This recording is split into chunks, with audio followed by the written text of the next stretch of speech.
Someone posted this question in a Portugal expat Facebook group last month. I am very confused. How can Portugal require just $10,000 a year in income, but then require health insurance that costs $900 a month? What is wrong with this picture? That is a great question. And the reason nobody in that group could answer it clearly is because most D7 visa content online treats the visa process as one thing. It is not. It is two separate processes with two separate insurance requirements, two separate document packages, and two completely different timelines. And if you do not know that going in, you will spend months preparing for the wrong thing at the wrong time. I am going to walk you through the D7 visa process step by step in the correct order, using official Portuguese government sources, not travel blogs, not Facebook opinions, the actual Ministry of Foreign Affairs documentation, the Portal das Finanças, and official AIMA guidance published as recently as December 2025. By the end of this video, you will know exactly what to do, in what order, and why. Let's get into it. Quick note before we start on how this channel works and on something that will save you a lot of confusion. Every claim in this video comes from a primary government source, the Portuguese Ministry of Foreign Affairs, the Portal das Finanças, official AIMA guidance. Every source is linked in the description, not summarized, linked. Go verify everything yourself. Now, the clarification that will save you hours of confusion. If you have been reading articles about the D7 visa, you will see them reference something called SEF, the Serviço de Estrangeiros e Fronteiras. SEF no longer exists. It was replaced by AIMA, the Agency for Integration, Migrations, and Asylum, in 2023. Same process. New agency, new website, new appointment system. When you see SEF in an article, that article may be outdated. Check the date before you rely on it. All right, step 1, and this is the step most people either skip entirely or do in the wrong order. Step 1 is understanding exactly what income qualifies for the D7 visa, because this is where the confusion starts. I have seen posts from people who believe they can qualify with enough savings in a bank account. I have seen others who are not sure whether their pension counts. So let me give you the official answer. According to the Portuguese Ministry of Foreign Affairs, citing PCM Regulatory Decree 139 of 2025, the minimum monthly income requirement for a single applicant is €920 in 2026. For a couple, that is €1,380 per month. For a couple with one dependent child, that is €1,656 per month. These are not estimates from immigration websites. This is the official government standard tied directly to Portugal's minimum wage and updated by regulatory decree in December 2025. Now, what actually counts as qualifying income? The Ministry of Foreign Affairs lists two qualifying paths. The first is retirement income, a pension. You show proof of your pension amount and proof you can access that income in Portugal. The second is income derived from movable or immovable property, intellectual property, or financial investments, rental income, dividends, royalties, investment returns. Here is what is not on that list. A lump sum sitting in a savings account. Savings alone are not listed as a qualifying means of subsistence under the official Portuguese government criteria. The requirement is demonstrable recurring income at €920 per month minimum. If your savings are generating that income through investments or interest, you may qualify. If they are simply sitting in a bank account, that is a different conversation you need to have with a qualified immigration attorney before you apply. And this answers the first part of the Facebook question. The €920 per month minimum, roughly $10,000 a year, is the income threshold. But that income has to come from a qualifying source, and it has to be demonstrable, not estimated, documented. Bank statements, pension certificates, investment statements. The consulate will verify it. Step 2 is the one that trips people up more than any other. The NIF, the Número de Identificação Fiscal, Portugal's tax identification number. You need this before you can open a Portuguese bank account. You need a Portuguese bank account before your AIMA appointment, which means you need your NIF before almost everything else. And here is what most guides miss. You do not have to be in Portugal to get it. According to the Portal das Finanças, Portugal's official tax authority, American citizens can apply for a NIF remotely from the United States. The application goes through the Portal das Finanças e-counter system and must be submitted by a legal representative acting on your behalf. You will need 3 things: a valid passport, proof of your U.S. address, and a power of attorney granting your representative authority to act on your behalf. If your representative is a licensed lawyer or solicitor in Portugal, no notarization of that power of attorney is required. Now here is the sequence detail that almost nobody explains correctly. Americans get their NIF first as a non-resident before they move. Once you arrive in Portugal and receive your residence permit from AIMA, you then update your NIF status from non-resident to resident. Same NIF number, just updated. 2 steps. That is the official process confirmed by the Portal das Finanças. One more thing on the NIF. Each person can only hold one NIF ever. If you have ever had a NIF before, even years ago, you already have one and do not need to apply again. You just need to find it or request confirmation of the number from the Portal das Finanças. The NIF is step 1. Do not move on to anything else until you have it or have initiated the remote application process. Everything else, the bank account, the consulate application, AIMA, requires it. Step 3. Which consulate do you apply through? This matters more than most people realize, because you do not get to choose. Your consulate is determined by your state of residence, and the answer may surprise you. The official list of Portuguese consular posts accepting American D7 applications includes the Embassy in Washington, D.C., the Consulate General in Boston, the Consulate General in Newark, the Consulate General in New York, which uses an external provider called VFS Global, and the Consulate General in San Francisco, which also uses VFS Global. There is also a consulate in New Bedford, Massachusetts. Now here is the part that catches people off guard. If you live in Illinois, you do not apply at a Portuguese consulate. You apply at the Lithuanian Consulate General in Chicago. If you live in California or the Pacific Northwest, you apply through VFS Global on behalf of the San Francisco Consulate, not at the consulate building directly. Check the Ministry of Foreign Affairs website for your specific state jurisdiction. The link is in the description. On processing times, the official Portuguese government legal deadline for deciding on a resident visa application is 60 days. That is the law. It is published on the Ministry of Foreign Affairs website. And then there is reality. Americans applying through high-demand consulates, particularly San Francisco and New York, have consistently reported waits of 6 to 8 months or longer. The 60-day deadline exists. Enforcement of it is a different matter. Plan for reality, not the legal deadline. Start your application at minimum 6 months before your intended move date. 8 to 12 months is safer. Step 4. Documents.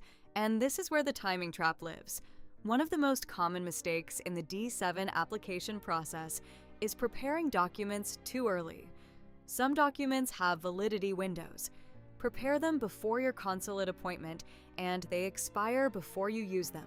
You then have to get them again, adding weeks or months to your timeline and additional cost.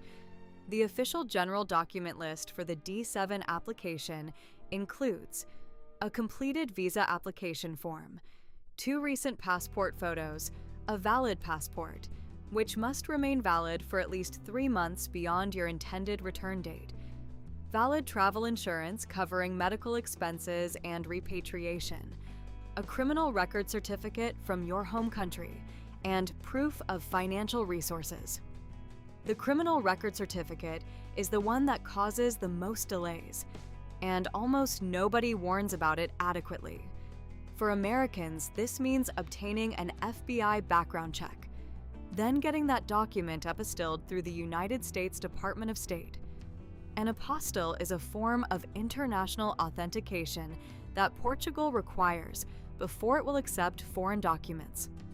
That 2-step process, FBI check plus apostille, can take 4 to 8 weeks on its own. If you do not know that going in, you will find yourself waiting on a single document while everything else is ready. The document timing rule of thumb: do not prepare time-sensitive documents like bank statements, criminal record certificates, or financial proof more than 3 months before your scheduled consulate appointment. Prepare your passport, power of attorney, and NIF well in advance. Prepare everything else as close to your appointment date as possible without cutting it so fine that you are scrambling. Step 5. And this is the step most D7 content treats as an afterthought, but it is half the process. The AIMA appointment. Your D7 visa is not your residence permit. Your D7 visa is valid for 120 days. It exists for one purpose: to get you into Portugal so you can complete the second half of the process. Once you arrive in Portugal, you must schedule a separate appointment with AIMA, the Agency for Integration, Migrations, and Asylum, to apply for your actual residence permit. 2 processes, 2 document packages, 2 separate waits. The visa gets you in the door. AIMA gives you the right to stay. Here's something the Portuguese government officially acknowledged in December 2025, and almost no D7 content mentions.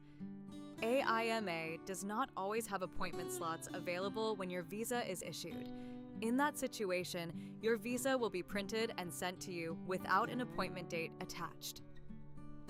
You will then need to contact AIMA yourself through a designated online form after you arrive in Portugal. If this happens to you, and it may, go to the AIMA contact form online.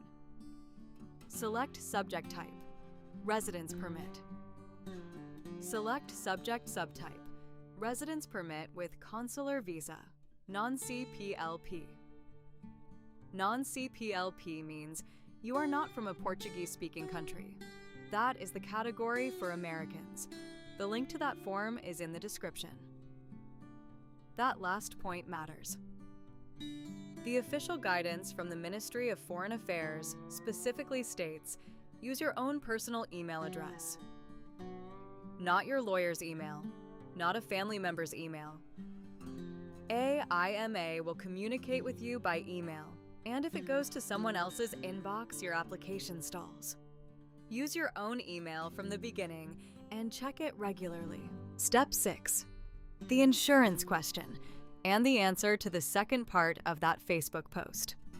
How can the income threshold be $10,000 a year, but health insurance costs $900 a month?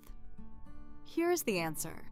There are 2 completely separate insurance requirements at 2 completely separate stages of this process, and most guides treat them as the same thing. At the consulate stage, when you submit your D7 visa application, you need travel insurance. This is a temporary policy covering medical expenses, emergency care, and repatriation for the duration of your stay. This is relatively inexpensive. Think travel insurance, not health insurance. At the AIMA stage, when you apply for your residence permit after arriving in Portugal, you need private health insurance. This is ongoing coverage, not temporary travel insurance. This is where the cost the Facebook post referenced comes from. Private health insurance for a 60-year-old American in Portugal starts under €120 per month for basic coverage. Comprehensive coverage runs higher. It is a real cost, and it belongs in your budget from the day you decide to move, not the day you arrive. Contact your specific consulate directly to confirm their exact travel insurance minimum. Requirements are not uniformly published across all Portuguese consulates, and the amount may differ by location. Step 7. Tax residency. This is the question most D7 guides skip entirely, and it is the one with the most financial consequences if you get it wrong.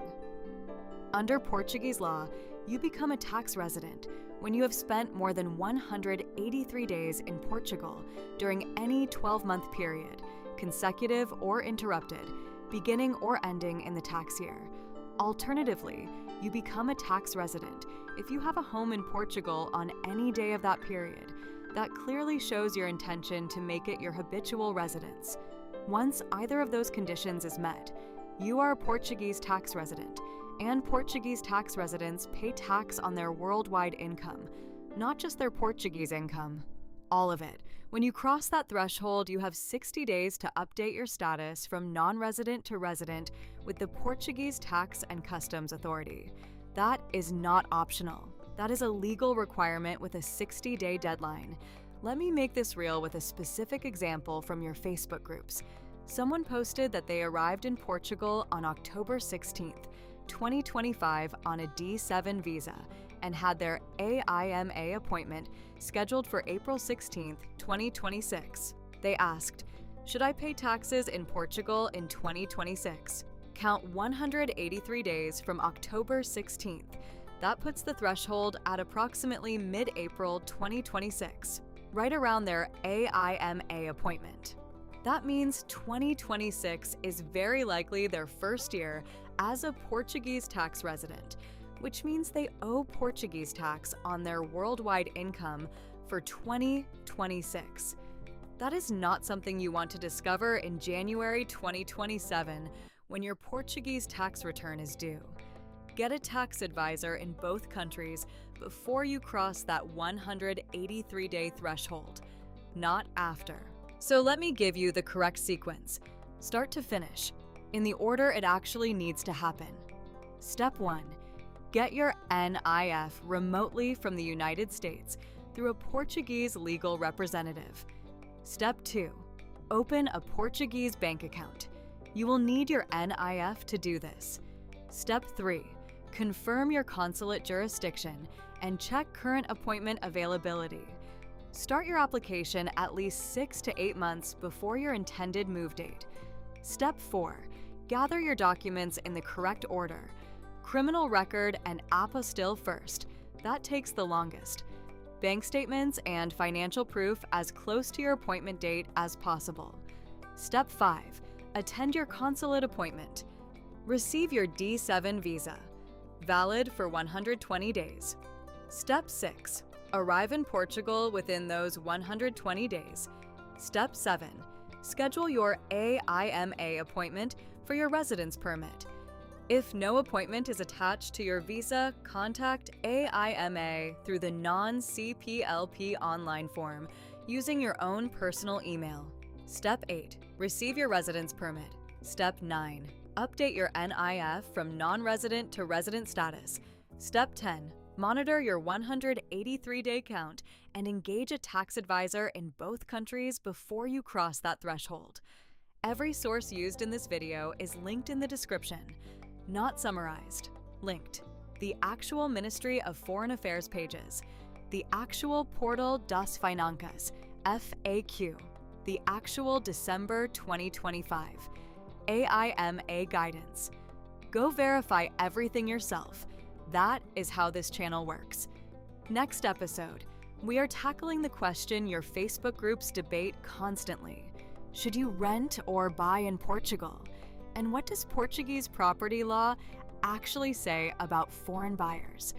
If you are seriously planning a move, that question is going to matter more than you think. Subscribe so you do not miss it. This is Next Chapter Abroad. Your retirement. your world. We will see you next time.